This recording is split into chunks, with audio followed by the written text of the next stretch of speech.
A música está passando por uma nova revolução no século XXI? Vamos pensar junto?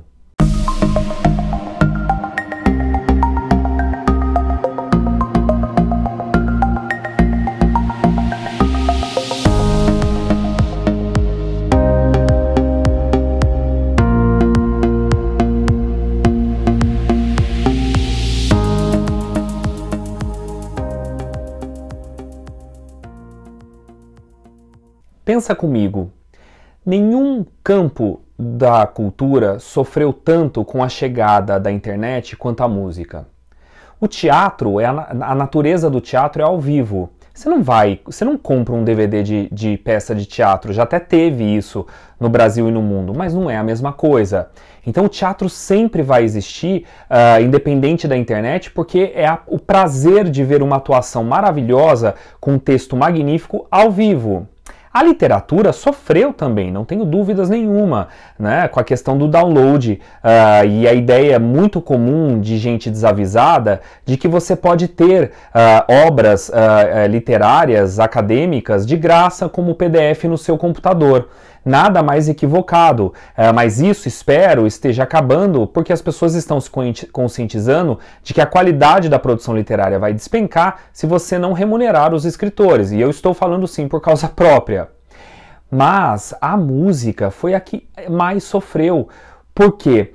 Porque a música, com a chegada da internet, vamos lembrar que a partir do final dos anos 90, era possível você baixar um disco inteiro, e ainda estávamos falando do momento bom de vendas de CDs e DVDs no mundo.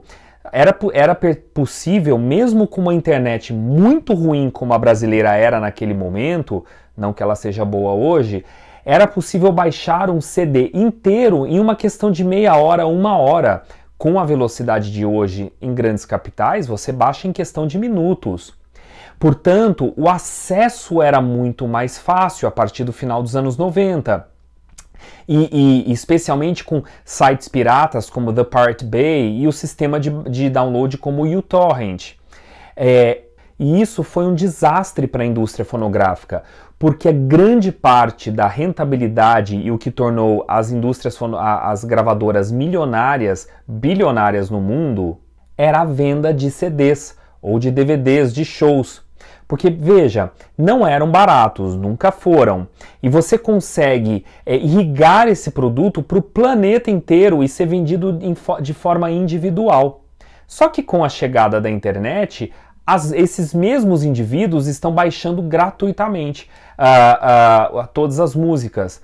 Hoje chegou-se a um ponto de que você consegue baixar a discografia inteira de um artista numa questão de minutos. Veja, repito, tudo que um artista fez ao longo de décadas de carreira, você consegue baixar no seu computador. E duvido que você vai ouvir tudo aquilo. Eu não estou dizendo que o cinema também não sofreu com isso. Claro que sofreu. Cinema, séries de TV. Com a melhoria da internet, ficou muito mais fácil baixar filmes e séries. Claro, no entanto, me parece que os estúdios americanos, por exemplo, criaram mecanismos que controlaram mais o download ilegal. E não que eles foram bem sucedidos. Hoje é muito fácil achar qualquer filme e baixar de forma pirata. Até mesmo baixar no YouTube, porque por alguma razão o YouTube permite que alguns YouTubers, alguns canais coloquem o filme inteiro ali e mesmo não sendo remunerados, o filme inteiro, que é de autoria de outra pessoa, fica ali. Basta você procurar algum filme de sucesso de crítica, de bilheteria, eles estão ali em alguns canais, foram vistos por milhares de pessoas e não se tira. Eu faço uma queixa porque às vezes você colocar um trechinho de uma cena de um filme em episódios como esses que eu faço no canal, aí sim o robô tira, né? Porque não é um ser humano ali atrás, deveria ser, né? E sendo que você está fazendo um trabalho de crítica. Então o cinema também sofreu, mas a música muito mais, né? Porque houve um controle menor e os arquivos eram muito mais fáceis de baixar. Então você está achando que esse episódio chama Nova Revolução da Música por conta do Spotify? Não tem nada a ver. O Spotify, sim, ele não foi uma revolução. Aplicativos como o Spotify, antigamente o iTunes, ele não foi uma revolução, mas ele simbolizou uma luz no fim do túnel, sim. Né? A indústria fonográfica começa a se reorganizar de maneira completamente diferente do que era antes a partir da chegada do streaming da música, que é o Spotify ou o YouTube Music, por exemplo. Né? Então agora você volta a criar o hábito no ouvinte de ouvir uma música e pagar por ela. Olha, ainda tem muita gente que acha que não se precisa, acha um absurdo você ter que pagar para ouvir tal música. Tem que pagar. O artista teve um grande esforço físico, social, profissional para fazer aquela obra e gastos também. A questão é que é uma luz no fim do túnel, e eu digo fim porque o túnel ainda é muito longo. Por quê? Porque vocês já devem ter visto em matérias que esses canais, esses aplicativos como o YouTube e o Spotify pagam miséria para os artistas. Eles pagam centavos de dólar cada vez que uma música é reproduzida, e ainda com muitos critérios, quanto tempo a pessoa ouviu a música, entre outras. A forma de pagamento para um artista musical é quase tão misteriosa quanto a fórmula da Coca-Cola. Ninguém sabe muito ao certo. E nem mesmo os artistas em seus contratos, porque ele não está por trás da máquina de se calcular quantas vezes a música foi reproduzida. O controle ali são das Big Techs, não é do artista musical, que é refém da crença, de acreditar que aquilo está sendo transparente. Não estou dizendo que essas Big Techs estão forjando, não estão sendo transparentes, não estão sendo honestas, mas transparentes eu acho que elas não são.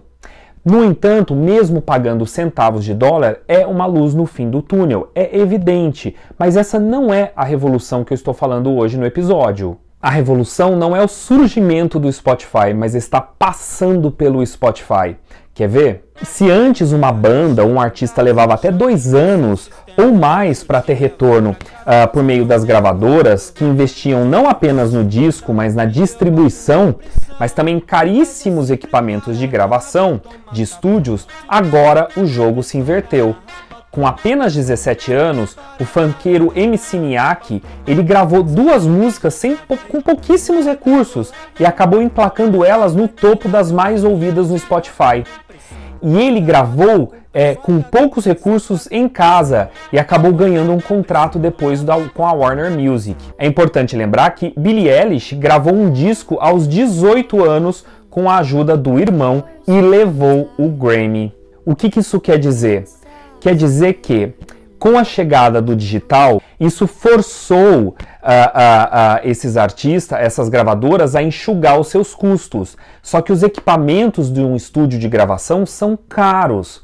E aí essa revolução significa que a tecnologia está se barateando e não está ficando exclusiva dessas grandes gravadoras. Isso faz com que artistas como esse MC Billie Eilish possam gravar músicas de qualidade com pouquíssimos recursos e ainda depois ganhar um contrato com uma gravadora, que ainda é uma grande vantagem, porque a gravadora vai fazer um trabalho de internacionalização da sua obra, evidentemente, e eu ainda suspeito que os ganhos com gravadoras são maiores do que apenas diretamente via essas plataformas de música como o Spotify. Fora a experiência que um artista tem com uma grande gravadora, que evidente é muito interessante, mas as tecnologias agora permitem que todo mundo possa tentar colocar algo de qualidade numa plataforma, num aplicativo como o Spotify e acabar entrando ali no ranking dos mais ouvidos e aí catapultar a sua carreira sem ter passado primeiro por uma grande gravadora e nem ter feito um disco inteiro. Para você ter uma ideia, todo dia entram em torno de 35 mil músicas no Spotify. 55% dos artistas tocados no Spotify já são independentes, contra 45% que estão debaixo de gravadora. E isso nós estamos falando de menos de 10 anos de existência do Spotify. Então a tendência é que a fragmentação, assim como tudo na era da internet se torne cada vez maior. Quer ver outro exemplo? Aqui no Brasil, a Som Livre, criada em 1969 pela TV Globo, lançou vários nomes como Djavan, Rita Lee, Tim Maia, Cazuza. Ela está sendo vendida. Claro que estar numa gravadora ainda tem muitas vantagens, como eu disse antes. Por outro lado, mesmo artistas muito consagrados como Taylor Swift, Kanye West e a Rihanna já reclamaram de estar debaixo de contratos exploratórios com gravadoras. Bom, então qual que é o lado bom? O lado bom é que a tecnologia permite a você, por exemplo, um dia ser muito ouvido no Spotify e este ser um caminho para você ir para uma gravadora ou também não ir para uma gravadora. Acabar sendo muito remunerado, acabar sendo remunerado em aplicativos como Spotify. Ser muito remunerado, aí vem o lado ruim da notícia. Com a ausência dos meios físicos como CD e DVD, agora os artistas são obrigados a rodar muito estrada para fazer shows, porque isso sim, quando um artista é capaz de lotar um estádio, ele consegue faturar milhões de dólares com um único show, mesmo aquilo sendo muito caro. Ele também é muito vantajoso. Agora você entendeu por que o Brasil virou o centro, celeiro de shows internacionais nos últimos 20 anos? Ou você achava que o Paul McCartney via todo ano para o Brasil porque amava o país?